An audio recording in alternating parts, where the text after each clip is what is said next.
On July 14, 1990, during a seemingly ordinary day in Gulf Breeze, Florida, a highway patrol officer made what he thought was going to be a typical traffic stop after he noticed a broken rear light on a minivan. As the officer came to a stop and parked behind the vehicle, its lone driver slowly emerged from within. Standing there by the roadside, the officer noticed that the driver's face expressed a nervous demeanor. Tension clung to the hot Florida air as the officer approached. His gut feeling told him that this individual was unlike the regular people he had encountered on his usual patrols. And he was right. This was no ordinary traveller.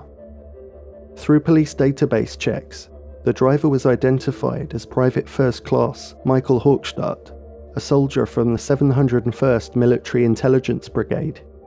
Upon being identified, Michael was arrested immediately, and within days, 5 more of his colleagues were found and taken into custody. They were Vance Davis, Military Intelligence Analyst, Specialist Kenneth Beeson, Sergeant Annette Eccleston, and 2 carrying the rank of Private First Class, Chris Perlock and William Setterberg. But why were they arrested, you may ask?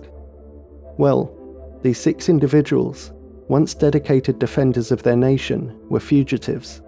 Their status was AWOL, and their desertion from their base in Augsburg, West Germany, had resulted in a global manhunt.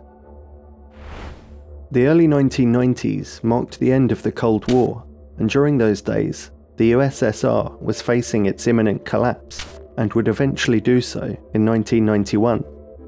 Naturally, the US High Command harboured concerns and speculated that one scenario behind the sudden disappearance of their personnel could have been an abduction by the KGB. As a result, the entire German-based American military was mobilised for the search and rescue mission, yet no sign of the 6 soldiers could be unearthed. They had basically disappeared without a trace.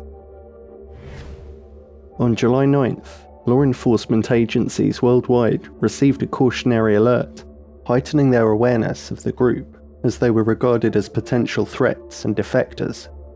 It had also been speculated that the 6 of them may have been involved in espionage, and if that really was the case, the gravity of this situation was underscored by the looming possibility of the death penalty. Under this weighty backdrop, law enforcement had to remain extra vigilant, considering that these individuals might resort to extreme measures to evade capture. However, their arrest was calm and no resistance was offered by the group. Interrogations and a 2-week investigation followed. The outcome of this investigation was surprising to many.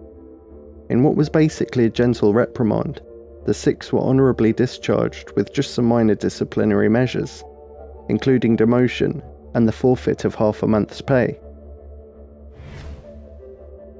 Questions remained. Why had these soldiers chosen this path of defiance? Why were they found in Gulf Breeze, a town which some of you may be aware was once considered to be a UFO hotspot? What had unfolded in Germany to lead them to abandon their posts and take such a risk? And what was the reasoning behind these very lenient discharges? To uncover the motives behind their actions and the events that unfolded, we need to go back to Augsburg, Germany.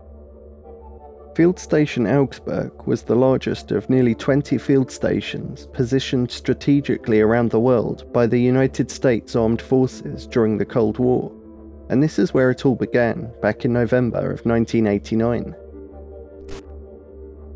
What had originally started as something out of curiosity and as a way to pass the time, the group of 6 began exploring their interest in ESP, parapsychology, and tarot cards. Speaking to the Tampa Bay Times in July 1992, Vance Davis, who had become the spokesperson of the group, said, "We decided to do some experimentation. We wanted to see if there was something actually to it. ESP, parapsychology, ghosts, tarot cards." Davis claimed none of these experiments produced any results, but their curiosity-driven experiments would take a dramatic turn when they expanded their experiments and research to include the Ouija board, stating, "Someone showed up. I'm talking spiritually." Over the subsequent months, Vance Davis said that the group made contact with several spirits. The spirits gained the group's trust and confidence by apparently making some successful predictions, which included the 1990 Gulf War, which a skeptical or speculative mind may find easy to dismiss, since leading up to Iraq's invasion of Kuwait, there were several signs and warning indicators that suggested Saddam might be considering such an aggressive move. However, more impressive and far less easy to foresee was the devastatingly tragic earthquake that took place in Iran on June 21, 1990, which sadly claimed the lives of at least 45,000 people. It made us wonder why the group didn't try and warn officials in Iran. Wouldn't that have been a great way to convince the world of something otherworldly?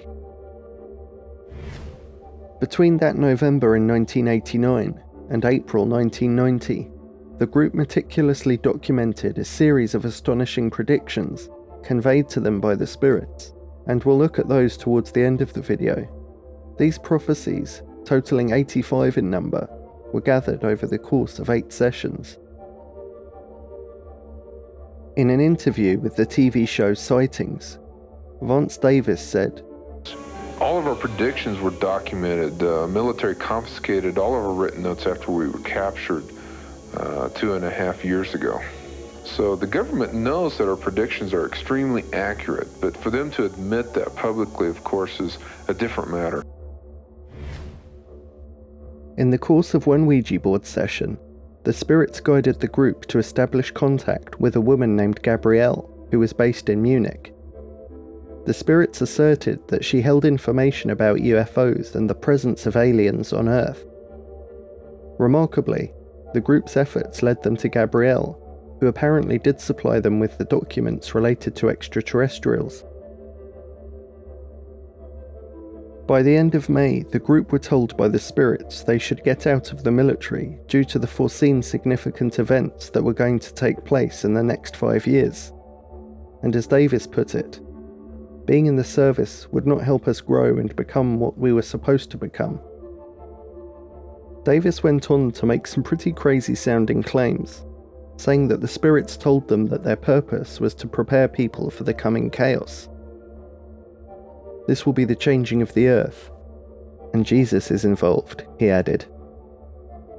Eventually, the mysterious board instructed them to leave, just leave, and reassured them things would work out. And that, of course, is just what they did. The 6 of them gathered their possessions and left Field Station Augsburg. "We had top secret clearances and never did anything wrong in our life," Davis continued in the Tampa Bay interview. "Being AWOL was the furthest thing from our mind." On July 3, 1990, the 6 boarded a flight from Munich to Atlanta and went on to Gulf Breeze, where their arrest would take place. As a quick background into the significance of Gulf Breeze, in November 1987, a contractor named Ed Walters apparently witnessed and photographed a series of UFO sightings in Gulf Breeze which attracted a lot of attention. MUFON, a non-profit organisation of civilian volunteers who study reported UFO sightings, gave him tamper-proof equipment and believed his photos to be genuine. Ed would gain further credibility through polygraph tests and a psychiatric evaluation. Despite the growing number of sightings, media pressure and skeptics emerged and began discrediting the events as hysteria and labelled Walters as a fraud. Nevertheless, more UFO sightings persisted in Gulf Breeze for 3 more years, involving over 200 witnesses.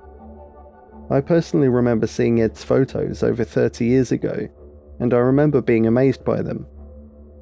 However, looking at those photos today, they seem less impressive, which is a shame as I really want to believe.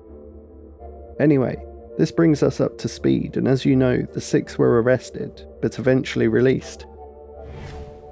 The story of the Gulf Breeze 6, as they became known, is a pretty peculiar one, however you look at it. Isn't it strange that 1,400 of the 1,600 pages from the official US Army report still remain classified? Some undoubtedly would think so. But is this to be expected, given the fact that some of the group had top-secret clearances? In 1995, Vance Davis released a book titled Unbroken Promises, a true story of courage and belief. Unfortunately, we were not able to get hold of a copy while researching for this video, but the online reviews seem to all state that it goes over the details we've outlined so far, plus further details about the group's predictions, which we will go over shortly.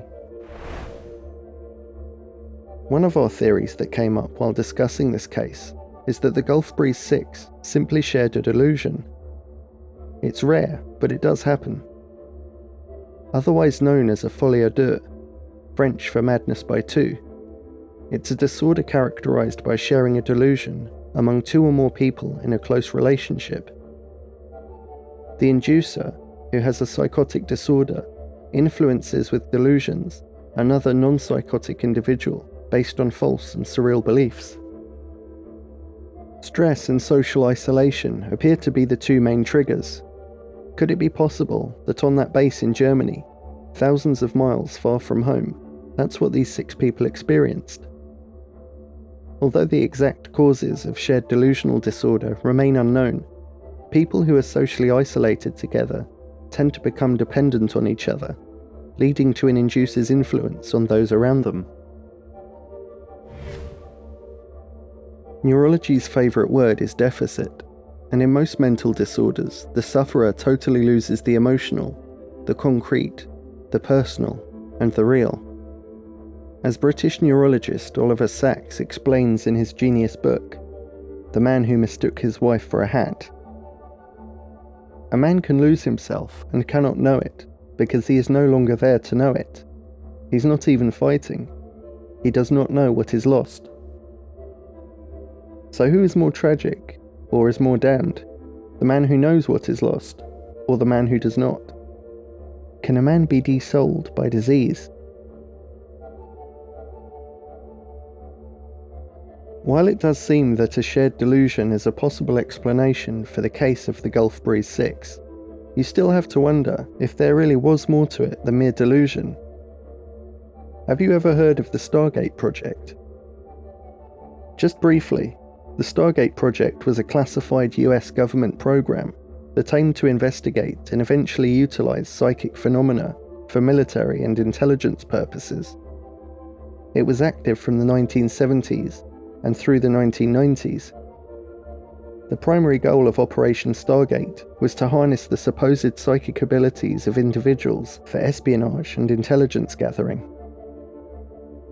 The initiative was in response to speculation about the Soviet Union's engagement in psychic phenomena research, prompting the US government's interest in assessing the validity of these reports.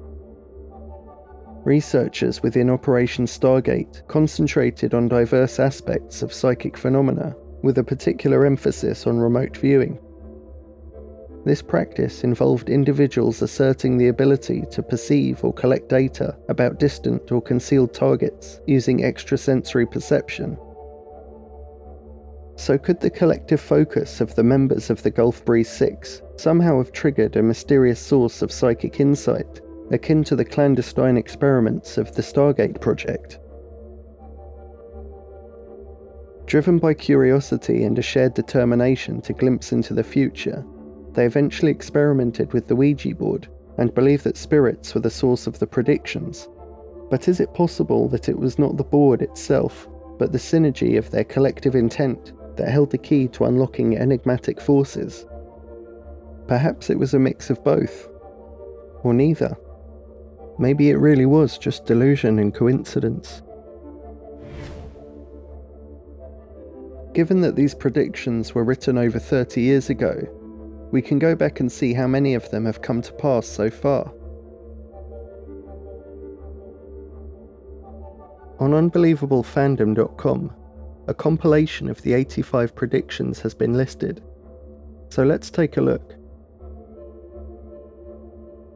Another earthquake was predicted, this time in Russia. They estimated it would claim the lives of over 1,000. Sadly, this was accurate. An earthquake did indeed take place in 1995 on Sakhalin, a Russian island. In this instance, 1,989 lives were lost. They accurately predicted the reunification of Germany, but like the Gulf War, some may argue that there were enough signs to indicate that this was likely to happen anyway. Prediction number 28 was very interesting. It stated, US stock market will crash. It will rise to over 4,000 before the event. It just so happens that during the dot-com bubble of 1999 to 2000, the Nasdaq 100 index spent 6 glorious weeks above the $4,000 mark before the bubble burst and came crashing down. It has to be said, this was quite an impressive prediction. Some of the more out there predictions include a test on a UFO will result in the destruction of a space shuttle. Special people will emerge around the world to teach truth by 2000. The Aborigines will save Australia before departing this plane of existence. Australia will then become a mecca of sorts for the soul. Greece and Italy will significantly be altered by changes in the ocean's depth. Old sunken cities will be brought up by the same event. Over 30 years later, and with the gift of hindsight, we can all see that none of these more extreme events have taken place yet, but maybe some of these prophecies are yet to come true.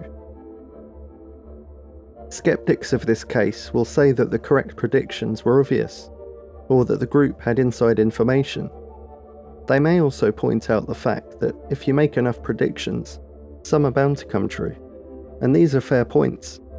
What isn't quite as easy to dismiss is the very strange behaviour exhibited by the 6 individuals involved, the very lenient disciplinary measures taken against them, and of course the 1,400 pages in the official US Army report that remain classified to this very day. What are your thoughts on the case of the Gulf Breeze 6?